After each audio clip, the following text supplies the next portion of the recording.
Hello and welcome back to the Villa View for a preview ahead of Aston Villa's game tomorrow evening away at Reading at the Majeski Stadium. Yes, I am back to help Dan out of a hole with this preview.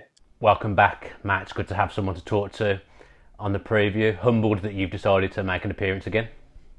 Thank you. Feel honoured to be back, Anyway, Cardiff, first of all, then. Awful day, just in general, where I think people, including myself, got to their wits' end with Steve Bruce after what was an abysmal day. Yeah, I think you've gone a bit further than me. You seem a bit more irate with Bruce than I am. I'm cross, by all means. I'm definitely cross, and what happened on Saturday is completely unacceptable and shouldn't be happening to us at this stage. To me, he's been backed to the hilt, so things like Saturday certainly shouldn't be happening. But looking at the game, it looks like it was a bad day at the office for a lot of players. I don't think Chester will play that badly again all season. It looks like he had a tough game by all accounts. The same with Neil Taylor. I think Hutton's had a nightmare, back to the dark days of the previous two seasons.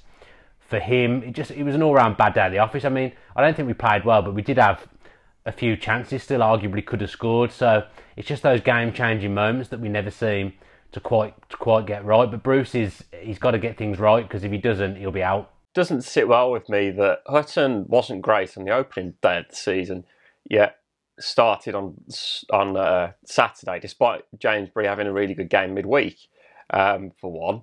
And then Hutton was at fault for the first goal. The first goal wouldn't be in that position if he'd have cleared his lines. Not just going to pick up on him, but Neil Taylor. Not really anybody to actually pressurise him anymore at left back, which is a problem in itself. But he could have done a lot better for that goal. Just in general, it just seemed so disjointed, and as the playing style goes, it's miserable, in fairness. And when you're playing like that, you end up getting thumped. And we've got no divine right in the Championship to win every game. I expect that, but as you touched on, we shouldn't be getting pummeled by any team in this league, by any stretch of the imagination. No, and that's what I've been trying to say on social media. I know because we're Aston Villa doesn't mean that we're necessarily going to win every game, and I get that, and I get there's been a lot of turnover in the squad, and I get there's been a lot of things that need change, but we should be at the point now where we've got a better mentality than when we go one goal down, the game shouldn't be over, and essentially that's what's happened. As soon as we go one down, we never look like we're going to get back into it, and the most likely thing to happen is that we ship a few more goals, and that's what happened. I mean, I was at the Brentford away game last season that was absolutely grim, and I've heard that the Cardiff one on Saturday from people that were there for the 90 minutes that this was even worse. So from having been at that Brentford game, I know that must have been absolute dog-dooder. Well, Steve Bruce's press conference after the game concerned me. When he talks about the away form, it's beyond me for him to even say that he's he's struggling to work out why it's so bad. No, he looked a bit of a beaten man, to be honest, in his post-match, which again, in itself is a bit worrying. If I was one of the players tuning into that, I'd kind of think, well, he doesn't seem to have the remedy for our problem. So if I was a player, that would worry me, and as a fan, it worries me as well. There's still time for him to turn it round. We're only 2 games into the Championship season. There's plenty more games to go, but failing to get anything tomorrow night at Reading, then alarm bells really would be ringing. And I think the away fans are quite a patient bunch, but I think even they'd reach the end of their tether tomorrow night if things go badly.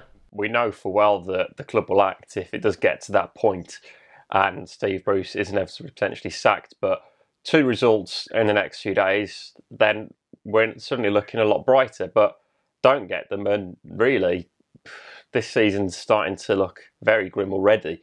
I said during pre-season, and I've always said this at the end of last season, Bruce deserved the summer to get things right, to make the changes.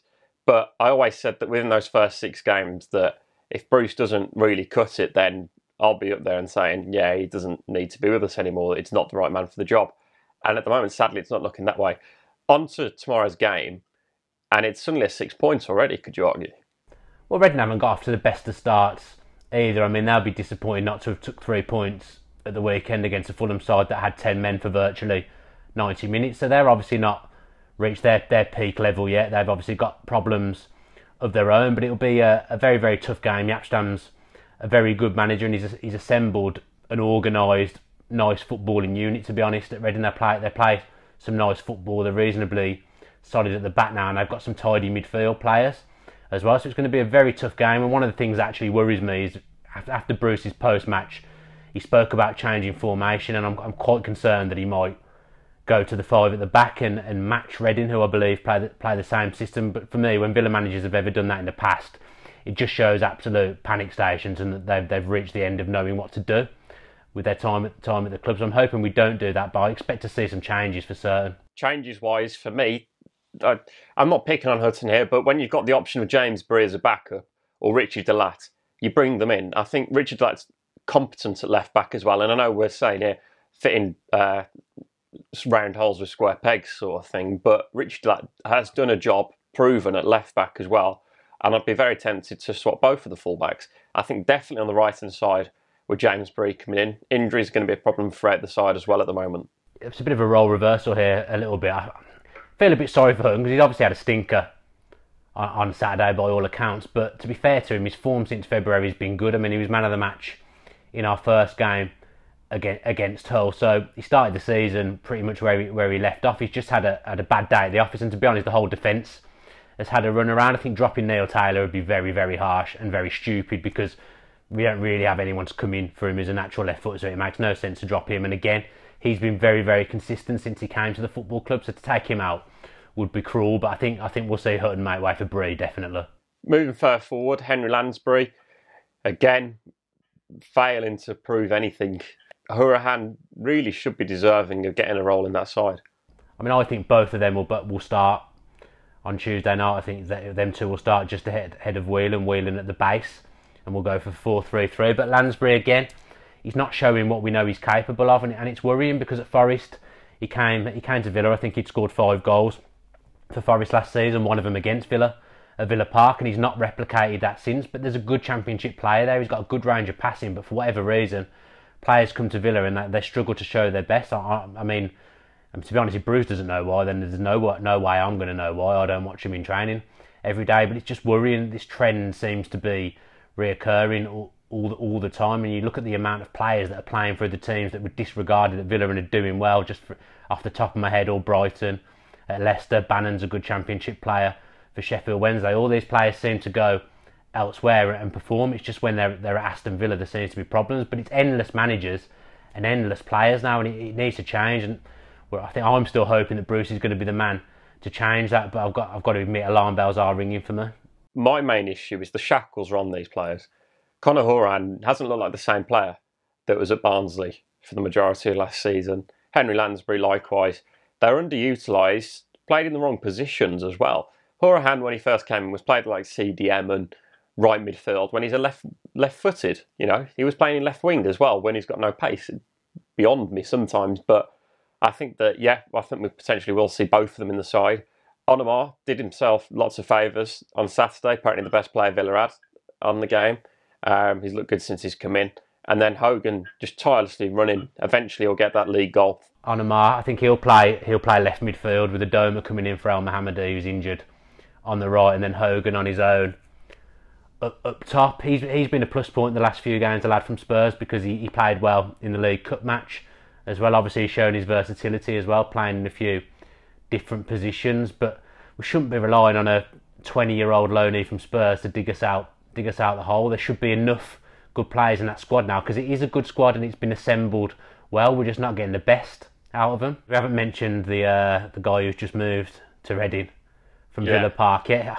I mean, it wouldn't surprise me if he ended up being one of those that I've just mentioned, a Bannon and Albright, that goes somewhere else and suddenly turns into an astute player, because I think he's maybe one of those that could happen too. But hopefully we won't even see him on the pitch, because if he does come on, he's bound to score, isn't he? Dare I ask, Dan, prediction for the game tomorrow? More by blind faith, and just because of the fact that we were on an awful run away from home last season, and we won there. I'm going to go for the 2-1, the replica 2-1 to Villa. I'm going to put a down beater here. 2-0 Reading. I think I've seen nothing to suggest we'll do anything on tomorrow. Well, let's face it, you look at the fan score league, probably neither of those scores are going to happen at all. Yeah, it's a good point to mention fan score. All three of us are not in the top 300 of the Villa View League. That says everything you need to know about the prediction. I mean, we couldn't predict our way out of a paper bag. Who are you having first goal for Reading? Your fan score? First goal, I'm going to go with Joseph Mendes. I don't know what I'm going to do. I've asked you the question and not thought of the answer Myself, I'll go for Swift first goal. Why not? Villa to come from behind and win 2-1. So if you have enjoyed this video, then please do drop us that like below. Comment on your thoughts ahead of the game tomorrow. A few other thoughts as well on what you thought about the weekend. Did you go down to Cardiff? Let us know in the comments section. And if you are new to the Villa View, then please do subscribe with your post notifications on. If you enjoyed that video, why not watch another one? Click the video choices on screen now to go and watch them in full. And don't forget to subscribe. Click on our logo there on the left and press subscribe. Easy.